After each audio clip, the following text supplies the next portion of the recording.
मसद।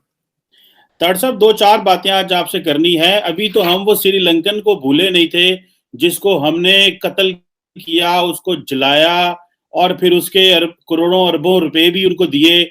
और ये किस तरह के हमारा मुआशरा है कि ये हम पहले बंदे मारते हैं फिर माफिया मांगते हैं। और इमरान खान साहब कहते थे जब तक मैं वजीर आजम हूं दोबारा ऐसा वाक्य कभी नहीं हो सकता। ये क्यों हुआ? और अभी भी जो बहुत सारे लोग हैं वो उसको सपोर्ट कर रहे हैं, जो उस बंदे को जो मारा गया जिस तरह से, और उसके ऊपर अभी तो इल्जाम भी साबित नहीं हुए। ये कानून को क्यों हाथ में लेते हैं लोग जो है, पाकिस्तानी लोग कानून को हाथ में ले रहे हैं? खान साहब ने आज एक ट्वीट की है और मैं खासकर ये कहना चाहूंगा कि आपके हमारी जो रूलिंग एलीट है, जाहिर है जो अभी रजीम ये अगर जा रही है, कोई इनके कजन ही आएंगे तो इनको चाहिए कि ये कुछ अल्फाज अपनी डिक्शनरी से निकाल दें कि इमरान खान साहब ने दुख का इजहार किया है, कानून को हाथों में नहीं लेने देंगे, आईनी हाथ से डील करेंगे, कैफरे किरदार तक पहुंचा दिया जाएगा, नोटिस ले लिया गया है, आईजी साहब से रिपोर्ट तलब कर ली है, कमीशन बना दिया गया है, हम आपके दुख में बराबर के शरीक हैं। तो ये घिसे पिटे अल्फाज जो है, इनसे आगे चलें, इनसे आगे निकलें। और मैं खास कर ये बताना चाहूंगा कि जिस तरीके से फजलुर रहमान साहब एक सूबे से जीत चुके हैं, जिस तरीके से आप टीएलपी के साथ डीलिंग कर ली है आपने, और कौम को अभी तक आपने नहीं बताया कि वो डील क्या थी, उसके बाद तहरीक तालिबान पाकिस्तान के हमले, बलूचिस्तान के आपके हालात खराब, इस्लामाबाद में दहशतगर्दी, आपका और अफगानिस्तान का सिर्फ 19-20 का जो है फर्क रह चुका है।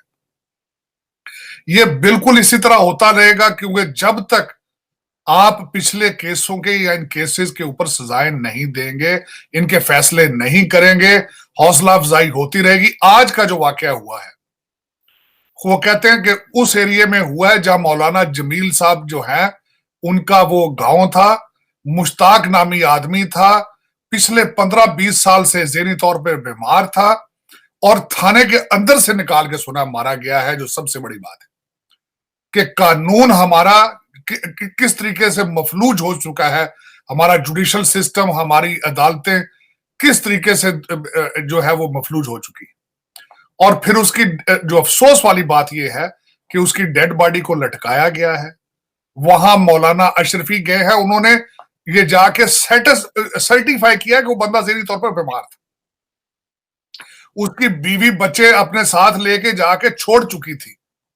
वो खैरात मांग कर सड़कों पे गुजारा करता था। उसके ज़हनी हालात ये थे और उसको बजाय कि उसका इलाज कराया जाए, ये किया आपने। फिर आवाम ने वही किया कि उसकी डेड बॉडी के साथ लटकती हुई से सेल्फियां बनाई गई हैं और वो वायरल है इस वक्त पाकिस्तान।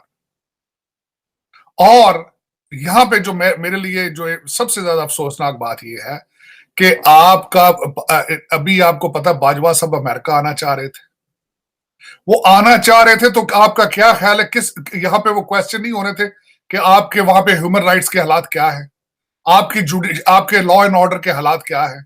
वजीर आजम साहब अगर चाइना में जाके यहां पे इन्वेस्टमेंट लाना चाहते हैं तो इन सर्कमस्टांसेस में इन्वेस्टमेंट कौन करेगा यहां पे आके।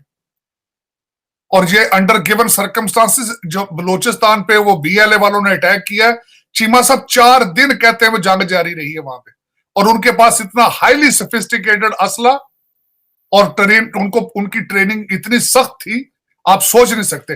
टेलीफोन जामर थे लेकिन वो सैटेलाइट टेलीफोन और हाईली सोफिस्टिकेटेड इक्विपमेंट के साथ वो अटैक उन्होंने किया वहां पे। और जो उनका तरीकाकार था वो बिल्कुल वो जिस तरीके से उन्होंने पहले एफसी की बिल्डिंग पे आके अटैक किया बारूद भरी गाड़ी के साथ, तो वो बड़े ट्रेंड लोग थे। लेकिन अब ये सोचना ये है कि हमारे फैसले करने वाले लोग, हमारे ये सारे एक पेज वाले लोग, ये क्या क्या क्या सोच रहे हैं, हम कहां जाना चाहते हैं, हमारी डेस्टिनेशन क्या है। मैं ये पूछना चाहता हूं कि आपके ज़हन में अफगानिस्तान का मॉडल है, आपके ज़हन में सोमालिया का मॉडल है, आपके ज़हन में किस किस कंट्री को आप सामने टारगेट रख के आप अपनी मंजिल का तयन कर रहे हैं। मैं एम कंफ्यूज्ड। खान साहब यहां पे देखें, एक मिनिस्टर साहब ने फरमाया काश हम सऊदी अरेबिया होते तो पैसे निकलवा लेते, तो आपके हाथ किसी ने बांधे।